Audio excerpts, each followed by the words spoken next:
Users worry about battery constantly, and that means that we, as developers, should constantly be vigilant about battery use. So we decided to build that vigilance into the framework.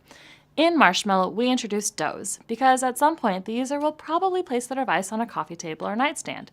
This means they've turned the screen off, the device isn't plugged in, but it is stationary. So when they pick the device up again off of that table, their battery should not have magically dropped by 30%.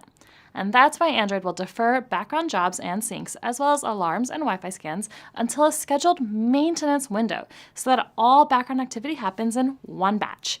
By having these specific maintenance windows, we can extend the battery quite significantly.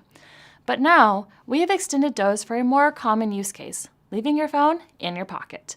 When the screen is off, after a short while, a light version of Doze will trigger with a smaller set of restrictions, and we will have regular maintenance windows during this time. But all of our advice still applies here. If you've done the work to account for Doze and App Standby in Marshmallow, you won't need to do anything extra now. Note that this does not replace Doze as it was in Marshmallow. If the device becomes stationary for some period of time, the full set of restrictions will apply again. So it helps to understand what the distinction is. The lighter Doze mode has maintenance windows that trigger on shorter intervals so that your app can be ready when the user returns to using their device. And wake locks, GPS, Wi-Fi scans, and alarms all work normally in the lighter mode. Here, we are focusing on background syncs and jobs and, more generally, network access, because these are both large drains on the battery while being the most flexible things to defer and optimize when a user is out and about.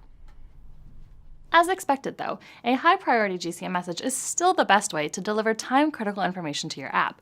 When you do, your app gets a brief reprieve to use the network and see what's up. This allows your server to be confident that the important things reach the user.